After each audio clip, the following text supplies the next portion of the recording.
A hardware store is supposed to be a place where problems get solved. You buy a tool, you fix your house, you move on. But for a certain type of customer, the real project is terrorizing the staff. We've collected the most absurd hardware store complaints ever filed.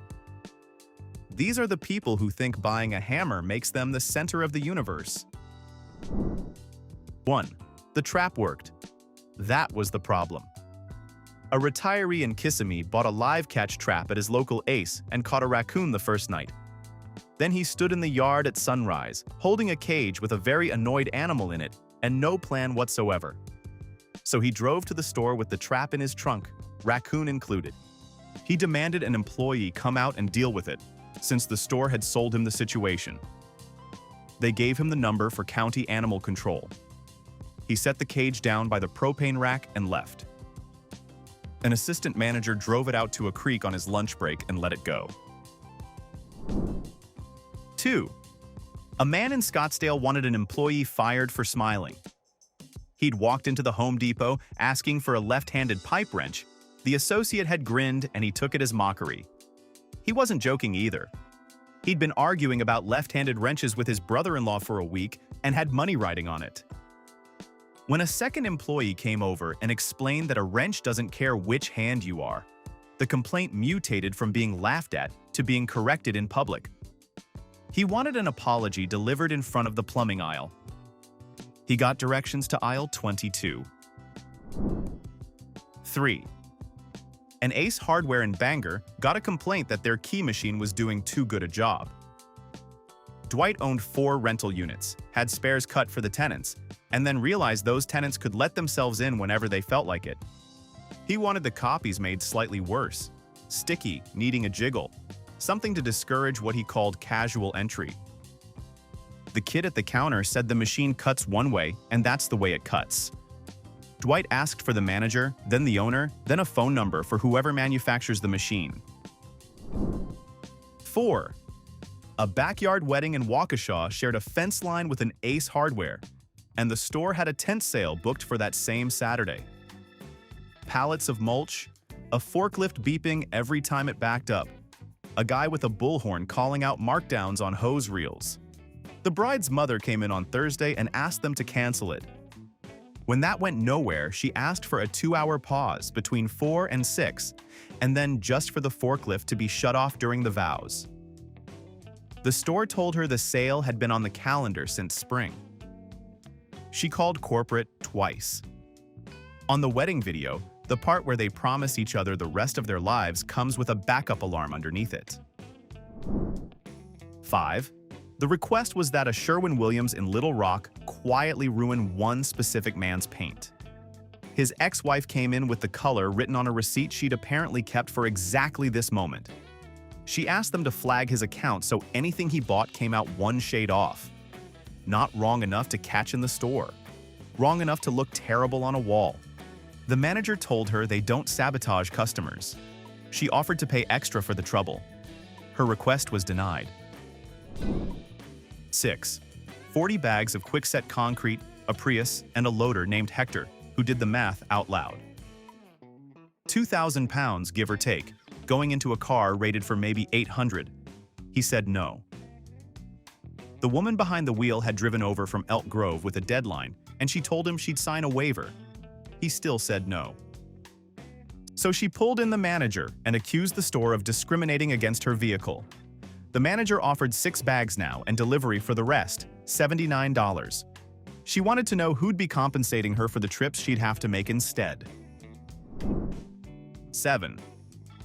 Phil noticed the plumbing aisle had moved 11 feet, and he typed 2 full pages about it to the store manager of a True Value outside Dayton.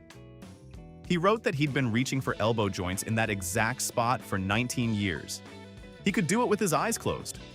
Now he had to read signs like a tourist. His demand, put it back, plus a written commitment not to move anything again without notifying regulars in advance. The manager wrote back, explaining the layout came down from corporate.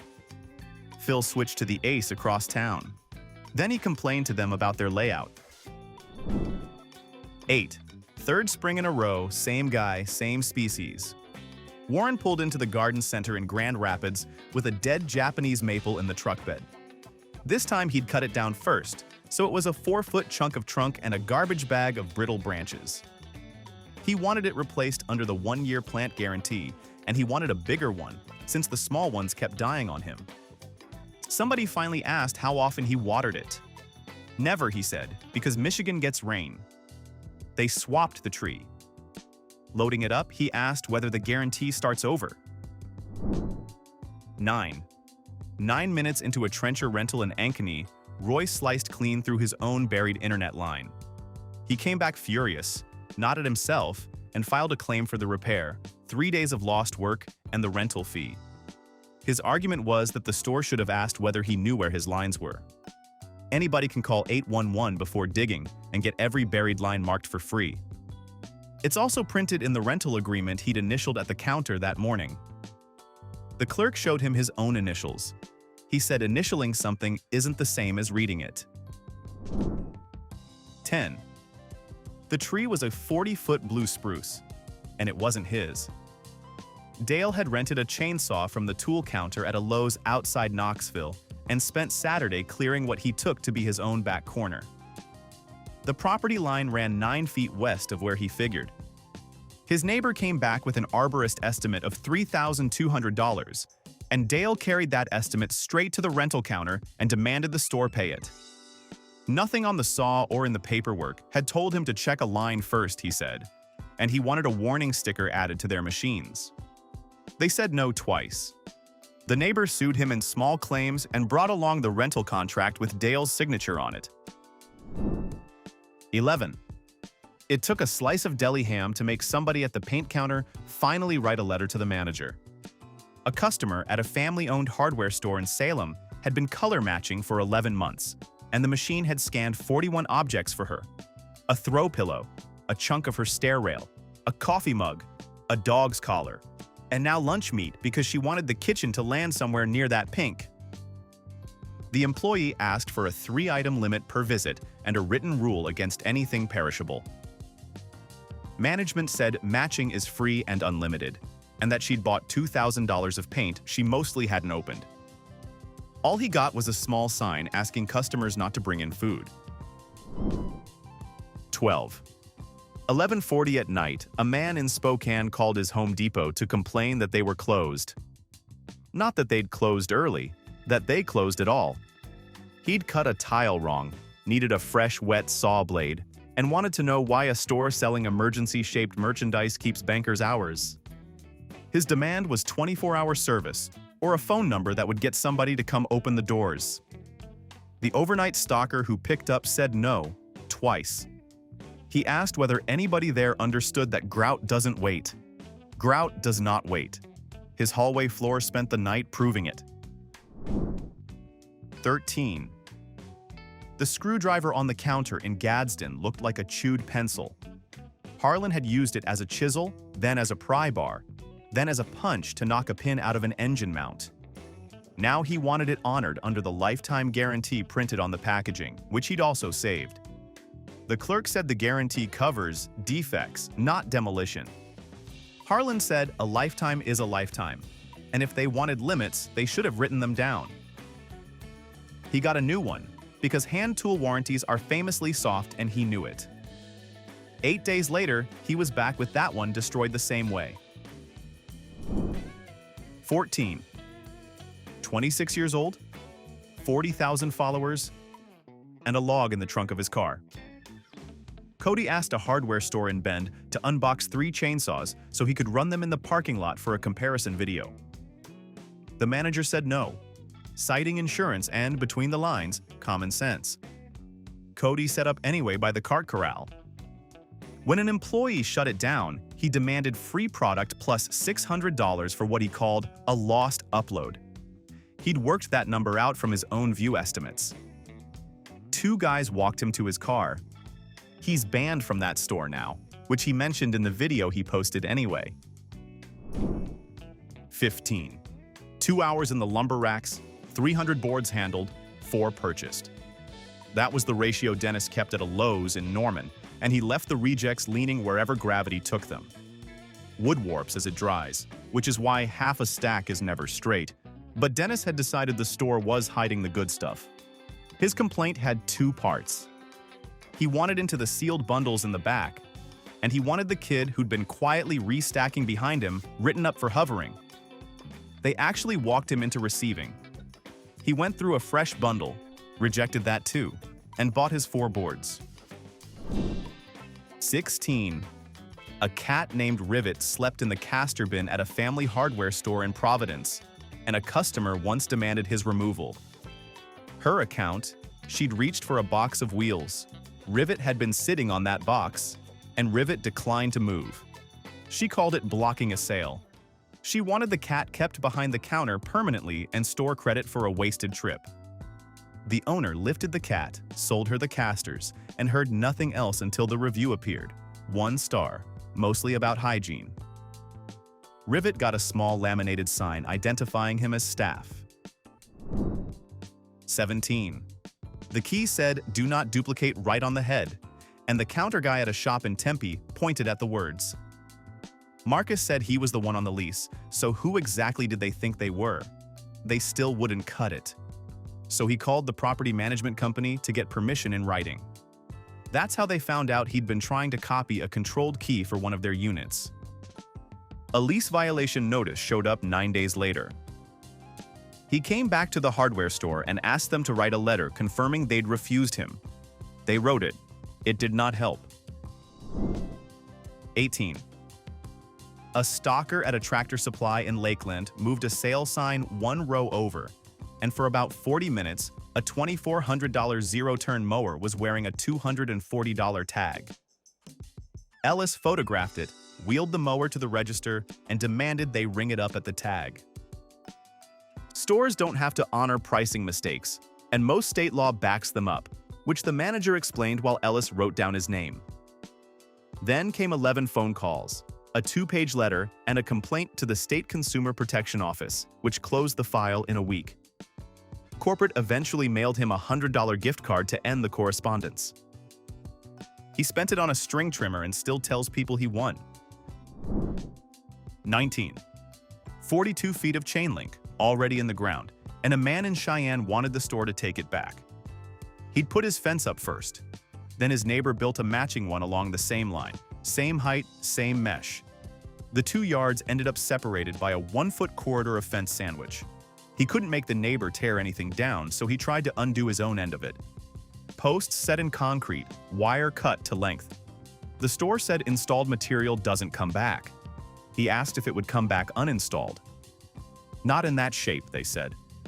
He stood there looking at his double fence and asked who this system was built for. 20.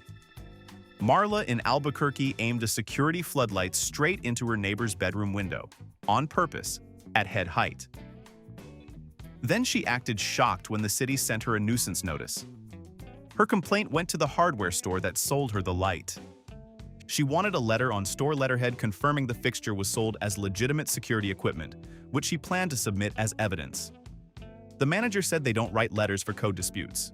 She asked if she could at least have the packaging back, since she'd thrown it out and needed the box to prove her intentions were pure. 21. The demand at a Lowe's paint counter in Sarasota was that they stop selling samples to anyone on Palm Verde Court. Bernadette had spent 9 months getting her homeowners association to approve a shade of beige called Wheat Cracker. That's the neighborhood board with a say in what color your house is. Then a neighbor 2 doors down painted his trim in something suspiciously close. She couldn't prove he'd copied her, so she went after the supply instead. 3 visits, 1 letter to corporate, 1 printed color wheel with circles drawn in red pen. They told her they can't restrict paint by address. She asked whether that was policy or just a habit. 22. The saw had to go outside. That was the ask from a woman in Chapel Hill, not moved to another part of the building, but out back in the lot, under a tarp, because the smell of cut pine was giving her headaches. She'd been in weekly for a kitchen project and had narrowed the smell down to Tuesdays. She came ready to negotiate. A curtain would do if a curtain was cheaper. The manager explained the panel saw is bolted to the floor and vented, and that cut wood smells like wood. She said she hadn't asked them to change the wood. 23. $900 of tools for one leaky shower head. Sean in Manchester made 3 trips for it. He came home with a pipe wrench, a basin wrench, a torch kit, a tubing cutter, 2 kinds of tape, and a shop vac he couldn't explain. The shower kept leaking.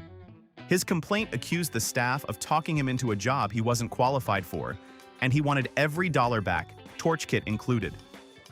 The manager took back everything sealed and unopened. Sean said keeping the torch felt like a penalty. Sean had melted solder with the torch. 24. Everything in Otis's kitchen in Macon read crooked, so he brought the level back to the store. Twice. The second time, he wanted a refund plus a replacement that would agree with his countertops, and he asked whether they carried anything adjustable, a level he could set to his own house. The clerk laid the level on the store counter and flipped it end for end. Bubble dead center both times, which is the whole test. Otis said that only proved the store's counters were level. Then he bought 2 more levels at 2 other stores, hunting for one that would take his side. 25. The body shop estimate came to $1,900, and Rodney wanted a Home Depot in Owensboro to cover it. A loose cart had crossed the lot and put a long crease down his passenger door. He asked for the repair plus a cart attendant working the lot on weekends. Then the store pulled the footage, and the room got quieter. Rodney had walked that same cart out to his car 40 minutes earlier, unloaded a bag of concrete, and left it leaning against the curb behind him. Wind did the rest. He watched the screen and asked whether they'd split it, since nobody controls the wind. 26. The hurricane turned north, which was excellent news for everyone in Fort Myers, except the man who'd bought a generator. Wendell had run it 3 hours to test it, filled 2 gas cans, and cut plywood for windows that never needed covering. Once the sky cleared, he wheeled the whole thing back and asked for a full refund, $94 for the gas, and something for the plywood. Used generators don't go back on the shelf. The return desk explained that twice, then took it anyway, minus the gas, minus the wood. Wendell asked them to note in his file that he'd be doing this again next season. 27. She wanted 40 sheets of plywood donated, and she'd already told people the store was donating them. Roberta was putting together a volunteer build in Springfield, Missouri. The owner offered 10% off instead, so she filed a complaint with the family that owns the store, which meant filing it with him. Then she put his first name on a neighborhood app and called for a boycott of a shop with 11 employees, all of them local. The boycott ran 9 days. On day 10, she bought the plywood there and took the 10%. Nobody at the register brought it up. 28. For 8 years, Saturday mornings in Ocala belonged to the yard, and Curtis liked it that way. Then he bought a $1,400 riding mower and cut his 1.5 acres in 40 minutes. The push mower used to take 2.5 hours, which happened to be 2.5 hours his wife knew better than to interrupt. Now the mornings were free and she had a list. He hauled the mower back the following week and asked to return it as unsatisfactory. The clerk asked what was wrong with it. Too fast, Curtis said, and then declined to elaborate at any length. They turned down the return since nothing was wrong with it. He mows in slow passes now, with brakes. 29. Every spring, the chicks went into a heated tub by the front door at a Tractor Supply in Hastings, and a grandmother wanted them gone. Not because they were mistreated, they were warm, fed, loud, thriving. Her problem was that her 9-year-old grandson had seen them, and now the kid wanted chickens, and she held the store responsible for creating that. Her demand was that they move the display out of sight of the entrance, or sell chicks only to people who could show proof of a coup. The manager said the tub was by the door because that's where the outlet was. She bought 4 on her way out. For the grandson. 30. She wanted the price put back up. Darlene had paid $2,200 for a mower at a Lowe's in Florence, Alabama in June, and by October the same model was $310 cheaper. Price adjustments run 30 days, which she'd missed by 4 months. So her fallback was that the store returned the tag to where it had been, so nobody who waited would do better than she did. The desk told her nobody in the building has that power. She left with nothing and mentioned she'd be buying her next mower in October, which is precisely what the store is counting on. 31. An invoice reached corporate 3 weeks after the fact, itemized, account number typed neatly at the bottom. A woman in Bloomington had waited 11 minutes for the one open register, given up, scanned 22 items herself, and decided she'd done the store's work. So she billed them. 30 seconds an item at a rate she picked herself, plus a separate line for cart handling. $29 and change. Corporate mailed back a 10% coupon. She called that an insult, then sent the same invoice again with late fees added. 32. The app said 4 in stock, and that number became the entire argument. A guy in his 30s at a Menards in Grand Island couldn't find a single one of those 4 impact wrenches, so he asked them to bring the lift and search the overhead racks. They did. 25 minutes, 3 bays, nothing up there. His position was that the app amounts to a promise, so 4 in the system meant 4 owed to him at the sale price. Then he ordered online for pickup at that same store, got a cancellation an hour later, and came back saying they were hiding stock from their own computer. 33. Harold hadn't approved of a toilet since about 1993. He came into the plumbing aisle in Dubuque and asked them to order one of the old 5-gallon flushers, the kind that emptied a whole reservoir in one go. Federal rules capped new toilets at roughly 1.5 gallons a flush back in the mid-90s, so nobody sells them. He suggested Canada. When that went nowhere, he offered to sign anything releasing the store from responsibility for his water bill. He walked out with a pressure assist model instead and came back the next week to report that his bathroom now sounded like a runway. He kept it. He kept. 34. The door alarm at a Menards in Sioux Falls went off on a woman carrying 1 bag of drawer pulls. An employee glanced at her receipt, waved her along, and figured that was the end of it. Deirdre did not. She wanted the store to issue her a laminated card, signed by the manager, certifying she was not a shoplifter. Something she could hold up at the door on future visits. The manager said they don't make cards, so she made one herself. Her name printed across the front, a photocopy of the receipt taped to the back. She flashes it on the way out every single time. 35. The water heater was already in, hooked up over a weekend by the man who owned the house. The county inspector wanted a license name on the permit before he'd sign off. So the guy drove to a store in Frederick, Maryland, and asked the service desk to lend him theirs. Just a signature. They explained that the store doesn't put its license on work it didn't do, least of all work done by whoever's standing there asking. He offered a gift card, then $60 cash. The permit stalled out, and the heater stayed unpermitted right through the sale of the house. A month later, he was back, telling them their refusal had cost him a buyer. 36. 2,000 flowering plants under an open roof at an Ace in Roswell, Georgia, and one customer wanted the bees gone between 9 and 11 on Saturday mornings. Not killed, she was firm about that. No spraying. She just wanted them elsewhere during her shopping window. The manager explained that the bees were doing the plants a favor and that nobody on staff had authority over them. Her fallback was a posted schedule of peak bee hours, which does not exist and would not help.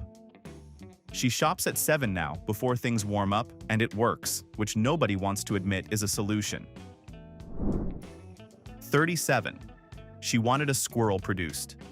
Live on the floor in the bird feeder aisle of a store in Cranston.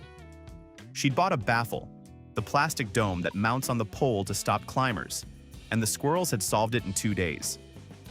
Before she'd buy another one, she wanted a demonstration, an employee, the baffle, and an actual squirrel right there in front of her. When staff pointed out that they don't keep squirrels behind the counter, she suggested video, then decided video could be faked. She left empty-handed and came back 2 weeks later for the same baffle. The squirrels beat that one in 3 days, which she reported by phone at length twice. 38. 8 weeks, 30-some phone calls, and all Glenna in Duluth needed was a plastic hinge shoe for a storm door still under warranty. The manufacturer told her to go through the store. The store told her warranty parts come from the manufacturer. She got passed between them 11 times by her own count. By the end, her demand had shrunk to something almost sad. One person, anyone, saying no out loud so she could stop calling. Week 9, an assistant manager walked out to the display models, unscrewed the same part off a floor unit, and handed it to her. 90 seconds, start to finish. Nobody has explained the first 8 weeks. 39. The apron had 31 pins on it, which is a solid 3 years of Saturday mornings. Then Todd learned that the Free Kids Workshop at his store in Council Bluffs had been running monthly since long before his son started coming. He wanted the missing pins. All of them. Mailed to his house, back to the beginning, so the apron would be finished.